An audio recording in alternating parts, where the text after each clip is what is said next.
나는 왜 존재하는 것인가? 하나님께서는 왜 나를 이 땅에 있게 하셨는가? 이것을 생각해 보셨습니까? 우리의 삶의 가치를 평가하는 데 있어서 이 문제만큼 중대하고 또 결정적인 질문이 또 있을지 모르겠습니다. 이 질문에 대해서 우리가 어떻게 대답하느냐에 따라서 지금까지 우리의 삶이 얼마만큼 괜찮은 삶이었는지 아마 이것을 결정해 줄 것입니다. 가령 예를 들어서 나와 내 가족의 이 행복이 내가 이 세상에 존재하는 목적이라고 가정을 했을 때에 내가 내 자신과 가족의 행복을 위해서 최선을 다하여 살아왔다 이렇게 생각하면 그런 대로 내가 의미 있는 이런 삶을 살았다고 긍지와 자부심을 느끼게 되지 않겠습니까? 도대체 우리는 왜 이 땅에 있는 것입니까? 왜 하나님께서 우리를 이 땅에 살도록 허락하셨겠습니까? 우리 그리스도인들이 이 문제를 생각할 때 가장 중요한 것은 내가 생각하는 내 삶의 목적이나 존재의 이유가 아니고 하나님께서 나를 이 땅에 있게 하신 그 이유와 목적이 무엇인지를 분명하게 이해하는 것입니다. 하나님께서 무슨 이유 때문에 나를 이 땅에 지금 이러한 삶을 살도록 하셨을까? 어떤 목적을 위해서 만들어진 물건이나 또 사람이 그 원래의 목적에 그렇게 많이 부합하지 않거나 또 도움되지 않을 때 우리는 그것을 무엇이라고 합니까? 쓸모없다고 얘기합니다. 과연 우리가 하나님 앞에 정말 쓸모있고 유용한, 하나님이 보셨을 때 아주 기뻐하시고 흡족한 이러한 삶을 내가 살고 있다고 이야기할 수 있을지, 아니면 아무런 쓸모없는, 그래서 존재 가치가 별로 없거나 이유가 없는 이런 삶을 살고 있는 것은 아닌지 오늘 우리가 심각하게 한번 질문해 보기를 원하는 것입니다. 성경은 이 문제에 대해서 아주 분명하고 명쾌한 답을 우리에게 주고 있는데요, 지난 10주 동안 우리가 살펴본 이 출애굽기서의 말씀도 예외가 아닙니다. 특히 이 출애굽기서는 이 문제를 정말 우리에게 아주 깊이 부각시켜주고 있다고 이렇게 이야기할 수 있습니다. 오늘 이 출애굽기서의 마지막 설교를 통해서 하나님께서 우리를 이 세상에 있게 하신 그 이유가 무엇인지를 잘 한번 정리해보고 현재 우리의 삶이 그 목적에 부합하고 있는지 한번 점검해보며 또 앞으로 우리가 가야 할 이 길이 우리 마음속에 분명하게 확인되는 그런 시간이 되기를 기도합니다. 자, 모세가 바로 왕을 10번이나 찾아갔습니다. 찾아가서 이스라엘 백성을 애굽에서 나가게 해달라고 요구하면서 무엇이라고 이야기하였습니까? 이스라엘을 내보내라. 그래서 이스라엘이 나아가서 하나님을 섬기게 해달라, 이렇게 요청한 것입니다. 하나님께서 모세에게 그렇게 명령하셨거든요. 마침내 이스라엘이 애굽에서 탈출하여 시내산 앞에 모였을 때 하나님께서 그들에게 뭐라고 말씀하셨습니까? 너희는 내 소유가 되겠고 내 제사장 나라가 되며 거룩한 백성이 되리라, 이렇게 말씀하셨습니다. 이러한 모든 것들은 하나님께서 이스라엘에 대하여 목적하신 것이 무엇인지를 우리에게 아주 분명하게 보여줍니다. 하나님께서는 이스라엘을 자기의 백성으로 삼으시고 그들과 특별한 관계를 맺기 원하시며 또 그 관계에 합당한 모습으로 이스라엘이 하나님을 섬기기를 원하셨습니다. 하나님의 이러한 뜻은 처음 아담을 창조하셔서 에덴 동산에 살게 하셨던 것의 그 연장선이라고 얘기할 수 있습니다.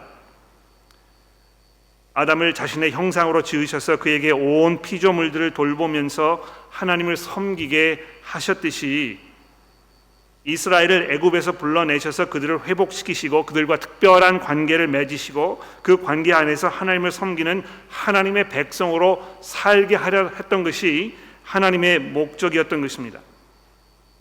그리고 이 하나님의 그런 관대하고 또 자비로운 그 부르심을 통해서 하나님이 어떠한 분이신지, 그분의 그 명성과 그분의 능력이, 그분의 선하심이 온 천하에 드러나서 모든 사람들이 하나님을 찬송하도록 하는 것이 하나님의 목적이었다는 것입니다. 애굽에서 고통을 당하는 이스라엘을 하나님께서 불쌍히 여기셨기 때문에 그들을 구원하신 것이 분명합니다만, 거기서 끝나지 아니하고 그것보다 더 크고 중대한 뜻을 하나님이 가지고 계셨는데, 그것은 바로 이스라엘이 이 하나님과 올바른 관계 속에서 하나님을 올바르게 섬기고 하나님을 올바르게 예배하도록 하기 원하셨던 것이라는 것입니다. 그래서 그들로 하여금 이 성막을 만들도록, 그 성막을 이스라엘 진 한가운데 세우도록 25장부터 31장까지 아주 자세하게 설명을 하지 않았습니까? 이것을 통해서 하나님께서 이스라엘을 얼마나 특별히 생각하시는지 우리가 좀 이해하게 되는 것이죠. 이스라엘이 얼마나 하나님의 큰 은혜를 입었는지 모릅니다. 이런 하나님의 뜻을 분명하게 나타내시기 위해서 하나님께서 뭐라고 말씀하셨습니까? 안식일을 지키게 하셨다고 31장 13절 이하에서 말씀하셨습니다. 여러분 성경을 가지고 계시니까 저랑 이 31장의 말씀을 다시 한번 살펴볼까요? 우리가 몇 주 전에 살펴보았습니다만 아마 잘 기억이 나지 않으실지 모르겠어요. 31장 13절의 말씀을 보십시오. 너는 이스라엘 자손에게 말하여 이르기를 너희는 나의 안식일을 지키라. 이는 나와 너희 사이에 너희 대대의 표징이니 나는 너희를 거룩하게 하는 여호와인 줄을 너희가 알게 함이라. 너희는 안식일을 지킬지니 이는 너희에게 거룩한 날이 됨이니라.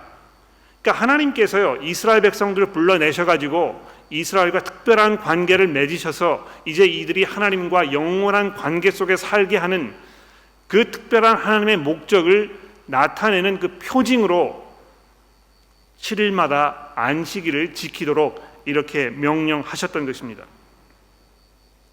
근데 어떻게 됐습니까? 32장에 보십시오. 이스라엘이 하나님의 뜻을 다 저버리고 금송아지 우상을 만들어서 그 앞에 절함으로 하나님의 은혜를 내팽개쳐버리는 이런 어처구니 없는 결정을 내리지 않았습니까? 지난 본문 말씀에서 보았듯이 하나님께서 이스라엘과 계약을 더 이상 지키지 않으시려고 이렇게 생각하셨던 것입니다. 왜 그렇습니까? 이스라엘이 먼저 그 계약을 파괴해버렸기 때문에 하나님께서 이제 내가 이 사람들을 더 이상 내 백성으로 생각하지 않아야 되겠다 이런 생각하고 계셨던 것입니다. 그러나 성경에 하나님이 어떤 분이십니까? 관대하고 자비로우시며 노하기를 더디하시고 용서가 흘러넘치는 이런 은혜의 하나님 아니십니까? 죄인들이 멸망당하는 것을 원치 않으시는 그러한 하나님이시기 때문에 회개하는 자들에게 이 회복의 기회를 아낌없이 허락하시는 그런 은혜의 하나님이신 것입니다. 그래서 모세의 이 중보 기도를 들으시고 하나님께서 그 마음을 바꾸셔서 이스라엘과 다시 계약을 맺지 않으십니까? 자, 오늘 본문 말씀인 이 35장 맨 첫 부분에 이 안식일에 관한 명령이 등장하고 있습니다. 왜 안식일에 대해서 다시 이야기하고 있는 것일까요? 이 지금까지 쭉 이어온 이 출애굽기서의 그 말씀을 한번 생각해 보십시오. 제가 설명드리지 않았습니까? 관계를 맺기 원하셔서 계약을 맺으시고 이스라엘 백성들로 하여금 하나님의 목적에 부합되는 삶을 살게 하셔서 그 표징으로 안식일을 지키라고 이렇게 이야기하셨던 것입니다. 이스라엘이 안식일을 지키는 것은 마치 이 결혼 반지와 같은 그런 상징적인 의미가 있었습니다. 여러분, 이 결혼 반지를 끼고 있으면 이 남편과 아내 사이에 존재하는 부부로서의 특별한 관계를 상징하는 그런 것 아닙니까? 이스라엘이 7일에 한 번씩 안식일을 지키면서 우리가 하나님의 백성이지, 하나님과 특별한 관계 속에 지금 있는 것이지, 하나님께서 우리를 부르신 이 이유는 내 자신을 위해서, 내 원하는 것을 위해서, 내 욕심을 위해서, 내 자신의 야망이나 내 계획을 관철시키기 위하여 사는 것이 아니고 하나님께서 나를 부르신 그 목적에 내가 부합하여 하나님을 기쁘시게 하기 위해서 내가 이렇게 지금 살고 있는 것이지, 이것을 기억하게 하셨다는 것입니다. 안식일을 지키는 것은 그저 단순히 교회에 오는, 그래서 주일을 성수하는 그것 훨씬 이상의 의미가 있다는 것입니다. 이 교회 오셔가지고요 앉아 계셔서 설교를 들으시지만 그냥 딴 생각을 많이 이렇게 하는 그런 경우도 있지 않습니까? 그렇죠? 그러니까 이거 뭐 교회 끝나면 이제 가서 뭘 먹을 것인가, 빨리 끝났으면 좋겠는데 그래야 뭐 내 자식들 데리고 어딜 가지, 뭐 이런 생각 많이 하실지 모르겠어요. 그런데 교회 와서 앉아 있다고 해서 예배를 드린다고 해서 안식일을 지키는 것이 아니고요. 이 하나님께서 우리에게 베풀어 주신 그 은혜, 우리가 지금 어떤 관계 속에 있는 것인가, 그 관계를 생각하면서 내가 어떤 삶을 살아야 할 것인가, 내가 어떻게 하는 것이 하나님을 기쁘시게 하는 삶인가, 이것을 깊이 생각해보고 내 자신을 돌아보고 거기에 대해서 회개가 필요하면 하나님께 회개하고, 또 하나님께서 주시는 그 힘으로 이 새 힘을 공급받아서 내가 정말 이제는 새로운 삶을 살아야 되겠다는 이 다짐하는, 바로 이것이 하나님과 올바른 관계 속에 누리는 그 안식일의 참 의미라는 것입니다. 이스라엘과 계속 함께 하시겠다고 약속하신 하나님께서 모세에게 성막을 실제 만들라고 말씀을 하셨고, 그래서 오늘 본문인 35장부터 40장이 이 성막을 실제로 제작하는 모습을 낱낱이 설명하고 있는데요. 그것을 시작하기 이전에 안식일을 지키라는, 즉 다시 너희가 하나님과 이 특별한 계약 관계에 있다는, 하나님의 목적이 무엇인지를 다시 한번 상기시키는 이런 말씀으로 이 본문이 시작되고 있다는 것입니다. 이스라엘이 이제 비로소 자신들이 존재하는 그 이유와 목적이 무엇인지, 어떻게 참 의미 있고 가치 있는 삶을 살 수 있는지 이제 깊이 생각해 볼 수 있는 그런 기회가 주어진 것입니다. 자, 그래서 이 하나님을 섬기려는 이스라엘의 이 헌신의 모습이 이제 우리에게 그려지고 있는데요. 이 놀랍지 않습니까? 불과 바로 한 장 전에 32장에서 이스라엘 백성들이 어떻게 했습니까? 금송아지를 만들어 가지고 거기다 절하고 우상 숭배를 하지 않았습니까? 이들의 그 운명이 정말 풍전등화와 같은 이 절체절명의 위기 상황에 있을 때에 하나님께서 그들에게 감당할 수 없는 이 폭포수처럼 흘러넘치는 그 은혜를 베푸셔서 이들에게 새로운 관계를 맺도록 허락하셨을 때 이스라엘 백성들의 마음 가운데 놀라운 변화가 일어나게 되었다는 것입니다. 그래서 하나님께서 그들의 마음을 감동시키셔서 하나님을 바르게 섬기기 위하여 꼭 필요하였던 이 성막과 그 안에 모든 필요한 물건, 그리고 제사장이 입을 그 옷을 만들기 위해서 필요했던 모든 재료들을 자원하는 마음으로 아낌없이 하나님께 드렸다, 이렇게 오늘 35장이 우리에게 말씀해주고 있습니다. 이 20절 말씀 한번 볼까요? 35장 20절입니다. 이스라엘 자손의 온 회중이 모세 앞에서 물러갔더니 마음이 감동된 모든 자와 자원하는 모든 자가 와서 회막을 짓기 위하여 그 속에 쓸 모든 것을 위하여 거룩한 옷을 위하여 예물을 가져다가 여호와께 드렸으니 곧 마음에 원하는 남녀가 와서 팔찌와 귀걸이와 가락지와 목걸이와 여러 금품을 가져다가 사람마다 여호와께 금 예물을 드렸으며, 그다음에 29절로 내려가 보십시오. 마음에 자원하는 남녀는 누구나 여호와께서 모세의 손을 빌어 명령하신 모든 것을 만들기 위하여 물품을 드렸으니 이것이 이스라엘 자손이 여호와께 자원하여 드린 예물이니라. 아마 마음속에 이제 이렇게 생각하시는 분들 혹시 계실지 모르겠어요. 야, 이게 이제 헌금하라는 이야기구나. 뭐 교회를 다시 지려고 하는 것인가? 이런 생각하실지 모르겠어요. 아마 이 출애굽기서를 설교하는 많은 목사님들이 이 부분에 와서 야, 이게 이제 이 헌금을 강요하는 그런 그 구절, 적절한 구절이구나, 이렇게 생각하실지 모르겠습니다. 근데 이 말씀이 헌금하라고 있는 말씀이 아니고요. 무슨 말씀입니까? 이 하나님의 그 은혜가 사람들에게 얼마나 놀라운 변화를 불러 일으켰는지에 대해서 지금 우리에게 증거하고 있는 말씀이라는 것입니다.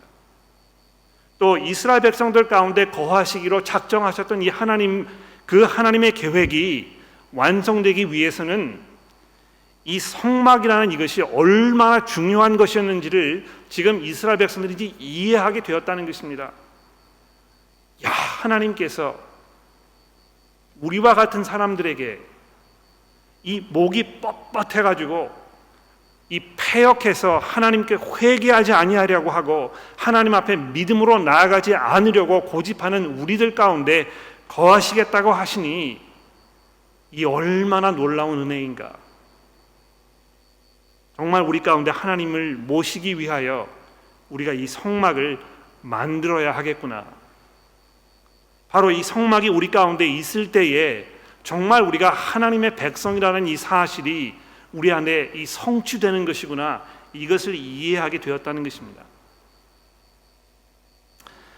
뿐만 아니고요, 하나님께서는 이 성령을 특별한 사람들에게 주셔서 이 성막에 필요한 물건들을 만들 수 있도록 이렇게 하셨습니다. 또 이 성막에 필요한 물건들을 만드는 일을 다른 사람들에게 가르칠 수 있도록 성령께서 특별한 사람들에게 역사하셨다는 것입니다. 이 하나님을 온전히 섬길 수 있게 하시기 위해서 이 성령께서 관여하셨다고 성경이 아주 직접적으로 언급하는 그런 그 첫 번 부분이 아닌가 생각해요. 그러니까 이 창세기와 출애굽기서 전반 부분을 쭉 생각해 보시면 그 성령께서 그 하나님의 백성들의 삶 가운데 이렇게 강하게 드러내놓고 역사하시는 이런 경우를 우리가 쉽게 찾아보기 어렵습니다.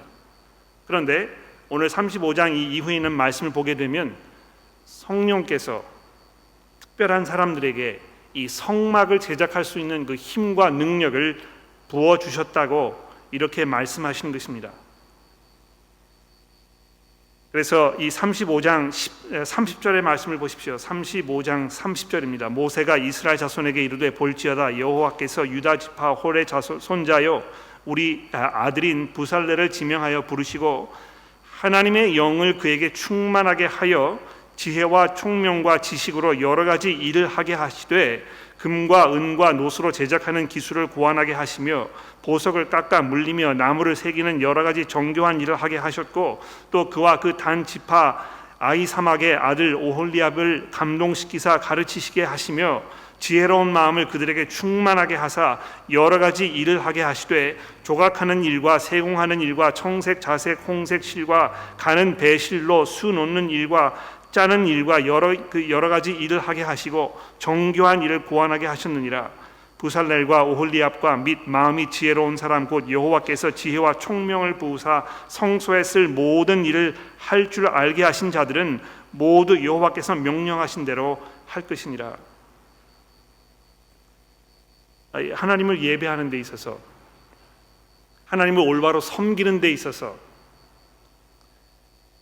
얼마나 이 성령께서 중요한 역할을 감당하고 계시는지를 멀리서 넌지시 우리에게 지금 제시해주고 있는 것입니다. 이제 물론 성경이 쭉 진행이 돼가지고 우리가 신약 성경에 넘어오게 되면 신약 성경에서 성도들의 삶 가운데 하나님께서 성령으로 얼마나 강하게 역사하셔서 여러분과 저로 하여금 하나님을 섬기는 삶을 살게 하셨는지 우리가 분명하게 알게 될 것입니다만, 그 신약 성경에 도달하기 이전에 훨씬 전에 이렇게 어렴풋이나마 여러분들의 마음 가운데 이 성령께서 이미 이렇게 사람들의 삶 가운데 역사하고 계셨던 것이구나, 하나님을 섬기는 데 있어서 이 성령께서 얼마나 중요한 역할을 하시는 것이구나, 이것이 영적인 문제이구나. 하나님을 제대로 섬기는 것은 그저 인간의 힘으로, 인간의 노력으로, 인간의 지혜로만 할 수 있는 것이 아니고 하나님의 특별한 힘을 필요로 하는 그런 영적인 일이구나 하는 것을 어렴풋이나마 이해하도록 이렇게 말씀하고 계신다는 것입니다. 뿐만 아닙니다. 36장으로 넘어가 보십시오. 2절 말씀해 보십시오. 모세가 부살렐과 오홀리압과 및 마음에 지혜로운 사람 곧 그 사람의 여호와께로부터 지혜를 얻고 와서 그 일을 하려고 마음에 원하는 자들을 모든 자들을 부르매 그들이 이스라엘 자손의 성소의 모든 것을 만들기 위하여 가져온 예물을 모세에게서 받으니라. 그러나 백성이 아침마다 자원하는 예물을 연하여 가져왔으므로 성소의 모든 일을 하는 지혜로운 자들이 각기 하는 일을 중지하고 와서 모세에게 말하여 이르되 백성이 너무 많이 가져오므로 여호와께서 명령하신 일에 쓰기에 남음이 있나이다. 모세가 명령을 내리매 그들의 진중에 공포하여 이르되 남녀를 막론하고 성소에 드릴 예물을 다시 가져오지 말라 하매 백성이 가져오기를 그치니 있는 재료가 모든 일을 하기에 넉넉하여 남음이 있었더라. 이 놀라운 변화입니다. 그렇지 않습니까? 금송아지를 만들기 위해서 이 귀고리를 빼가지고 불에 던져 넣었던 이스라엘 백성들이 어떻게 이렇게 변화가 되어서 아낌없이 하나님의 성소를 만들기 위하여 이렇게 넘치고 흘러차고 넘치도록 이렇게 예물을 하나님께 드리고 있는 것입니까? 하나님의 은혜를 체험했기 때문에 그렇다는 것이죠. 하나님께서 이런 분이시구나. 우리가 하나님을 이렇게 모질게 대해드렸는데, 우리가 이렇게 패역한 모습으로 살고 있었는데 하나님께서 아직도 우리를 용서하셔서 하나님의 백성으로 삼으시고 우리 가운데 살게 하셨다니 이 웬 은혜인가. 이런 마음의 변화가 일어나게 되었다는 것입니다. 더 이상 이들의 삶 속에 벌어지고 있는 이 본문 말씀 중에 이제 우리가 다시 애굽으로 돌아가자, 광야에서 사는 거 힘들어서 못 살겠다, 고기를 좀 달라, 이런 이야기가 이제 멈추지 않았습니까? 그렇죠? 물론 우리가 이 구약 성경을 쭉 읽어보게 되면 지금 이러한 이스라엘의 이 헌신, 이런 변화의 모습이 일시적이었다는 것을 우리가 알고 있습니다. 나중에 이들이 계속해서 이 패역한 모습으로 하나님께 계속 대해드렸던 것을 우리가 알고 있습니다만, 적어도 이 시점에서 하나님의 이 놀라운 은혜를 경험했던 이들이 이러한 방법으로 변화가 일어나는 것을 통해서 마치 신약 성경에서 예수 그리스도의 복음을 통하여 하나님의 그 놀라운 은혜를 체험했던 이 하나님의 백성들의, 그리스도인들의 삶 가운데 어떤 변화가 일어날 수 있는지를 기대하게 만드는 그런 말씀이라는 것입니다. 그래서 이 36장, 37장, 38장, 39장 이 방대한 분량을 할애해가지고 이제 이 성막을 실제로 제작하는, 그러니까 이 25장부터 31장까지는요 성막을 이렇게 만들어야 한다는 하나님의 명령이 있었는데, 그 명령을 거의 다 이렇게 마치 포토코피를 하듯이 해가지고 그대로 이스라엘 백성들이 성막을 만들었더라 하는 이 말씀을 아주 길게 장황하게 우리에게 설명을 해주고 있습니다. 왜 이렇게 하는 것일까요? 그냥 한 번 이렇게 설명하면 됐지 왜 이거를 두 번씩이나 이렇게 많은 분량을 할애해서 읽으면 졸음 오도록 이렇게 하고 있는 것일까요? 여러분, 성경에 있는 말씀은 쓸데없는 말씀이 없습니다. 그렇죠? 그러니까 우리가 특히 성막 만드는 이런 구절을 쭉 읽을 때 굉장히 집중하기가 어렵고 졸음이 오고 이게 왜 있을까 이런 생각을 하게 되잖아요. 그런데 이 말씀을 통해서 우리가 분명하게 이해하는 것이 무엇입니까? 하나님께서 이스라엘 백성들과 관계하시는 데 있어서, 또 이스라엘이 하나님의 백성으로 하나님의 뜻에 부합하는 삶을 살기 위해서는 이 성막이라는 것이 그만큼 중요했다는 것입니다. 왜 그렇습니까? 거기에서 하나님을 만날 수가 있었기 때문에 그런 것이죠. 하나님의 그 은혜의 총 집결체가 바로 이 성막이었다는 것입니다. 하나님을 예배하려면 거기에 갔어야 했고, 거기에서 하나님께서 이스라엘 백성들을 만나셨고, 거기에서 하나님의 임재가 사람들에게 분명하게 나타났고 이랬다는 것입니다. 그래서 오늘 본문 이 40장 맨 마지막 절 거기 보십시오. 어떻게 되어 있습니까? 제가 33절 말씀부터 읽어보도록 할게요. 모세가 이같이 역사를 마치니, 즉 성막을 만들고 제작해서 이것을 이제 다 세워가지고 이 성막이 이제 비로소 그 모습을 드러낸 이런 상황입니다. 모세가 이같이 역사를 마치니 어떻게 되었습니까? 구름이 회막에 덮이고 여호와의 영광이 성막에 충만함에 모세가 회막에 들어갈 수가 없었으니 이는 구름이 회막 위에 덮이고 여호와의 영광이 성막에 충만함이었으며, 구름이 성막 위에서 떠오를 때에는 이스라엘 자손들이 그 모든 행진하는 길에 앞으로 나아갔고, 구름이 떠오르지 않을 때에는 떠오르는 날까지 나아가지 아니하였으며, 낮에는 여호와의 구름이 성막 위에 있고 밤에는 불이 그 구름 가운데서 있음을 이스라엘의 온 족속이 그 모든 행진하는 길에서 그들의 눈으로 보았더라. 이 마치 아주 놀라운 어떤 그 소설이나 영화가 이제 클라이맥스에 와가지고요, 모든 것들이 이제 다 해결되어가지고 이제 알겠다, 마음이 이제 편해졌다, 그런 시점이 있지 않습니까? 이 출애굽기서의 맨 마지막 부분이 바로 그런 것입니다.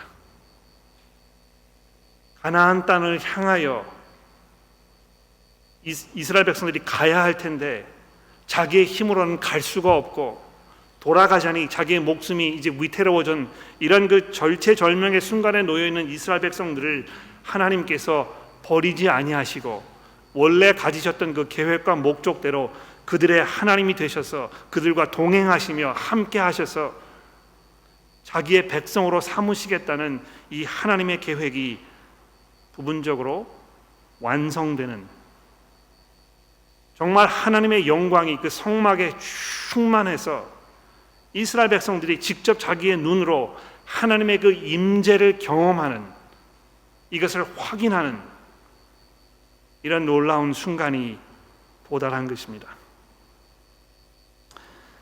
근데 여러분, 제가 이 성막에 대해서 설교를 할 때에도 말씀을 드렸습니다만, 이 성막을 만들고 제작하는 이 모든 과정, 그것을 설명하는 그 본문을 이렇게 자세히 살펴보면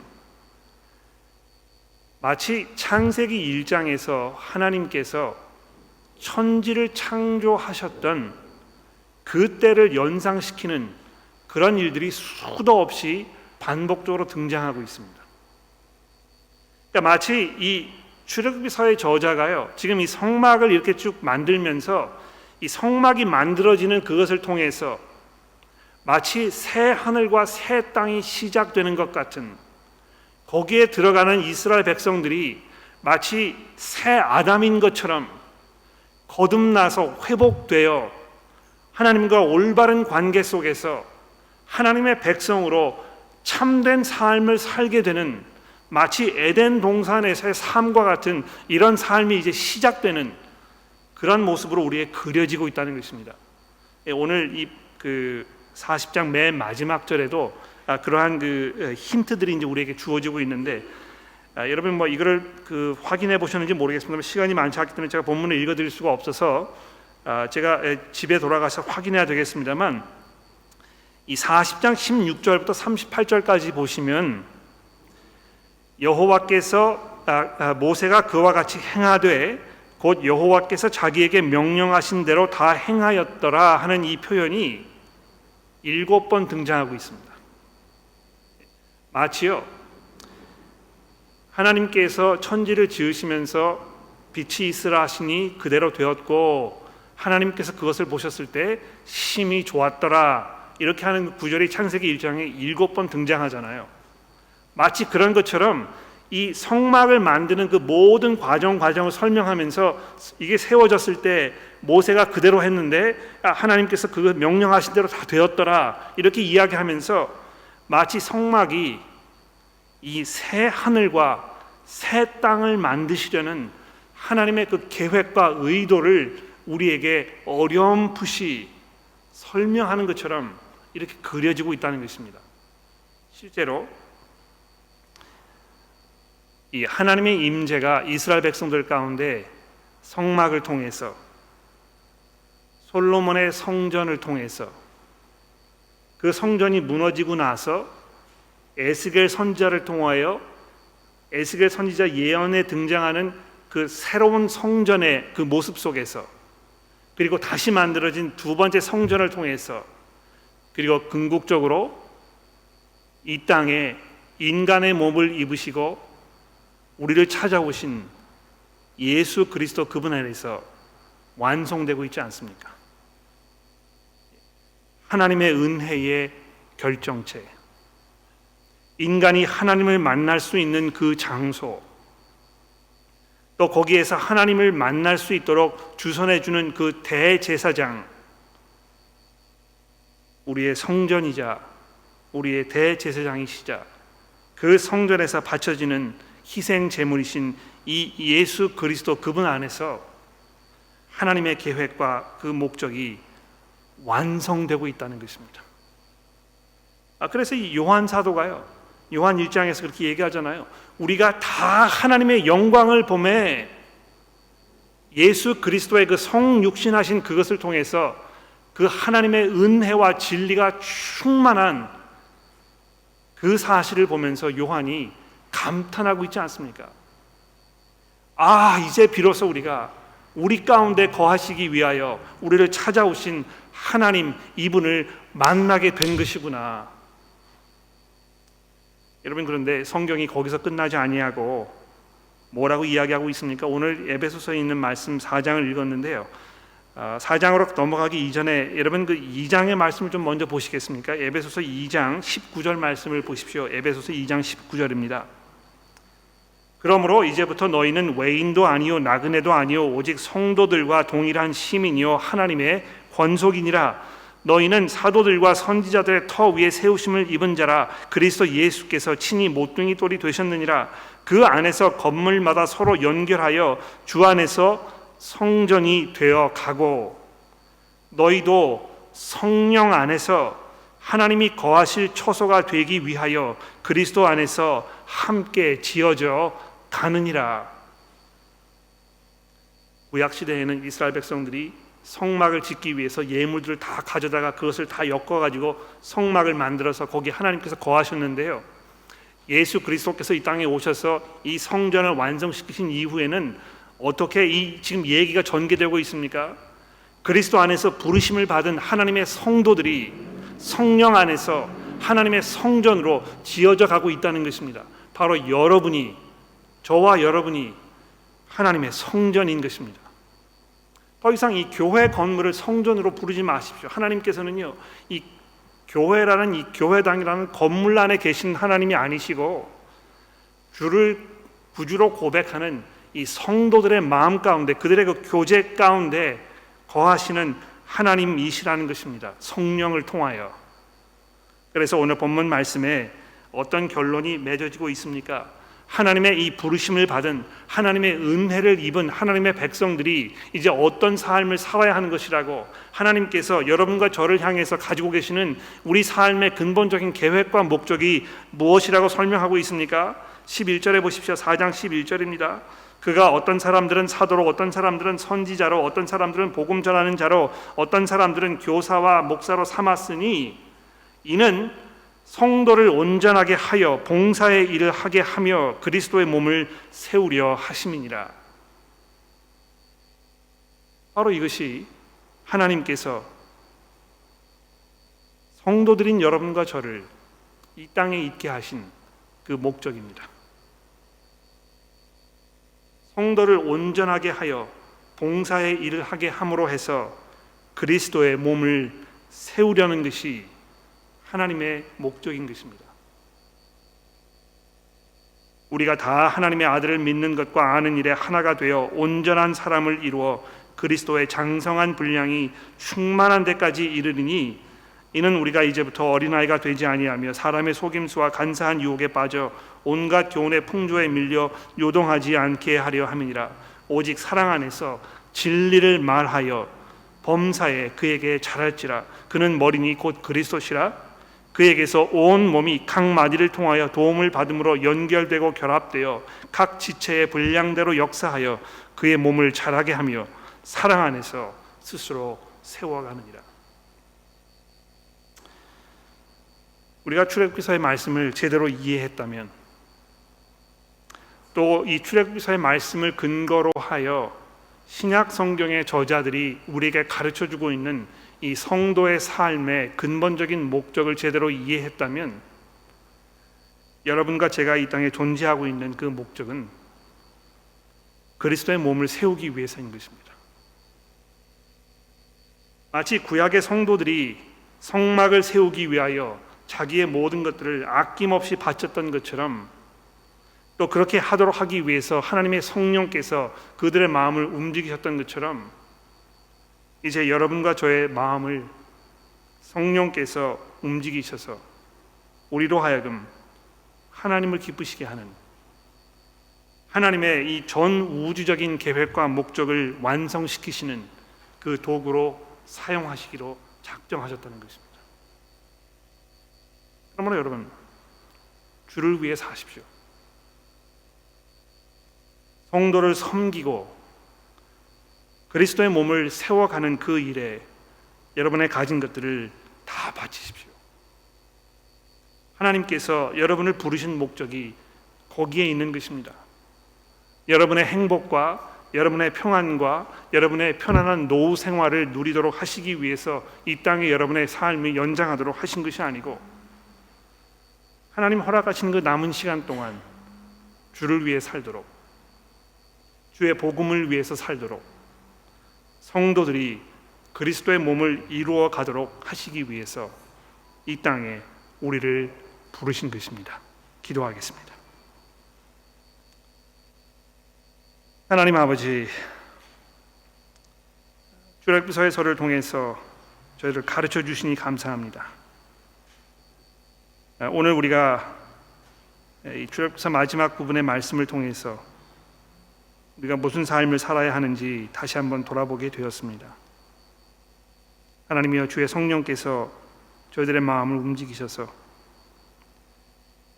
사역하는 일에 주저하지 않으며 두려워하지 않으며 거기에 앞장서며 우리의 시간과 하나님께서 주신 은사와 우리의 모든 것들을 아낌없이 헌신할 수 있도록 하나님 저희를 도와주옵소서. 우리를 위해 죽으신 예수 그리스도께서 이 온 천하의 주인으로 증거되도록, 그래서 하나님의 그 영광이 온 천하에 드러나게 되도록 저희를 하나님의 도구로 사용하여 주옵소서. 우리의 구주이신 예수 그리스도의 이름으로 간절히 기도합니다.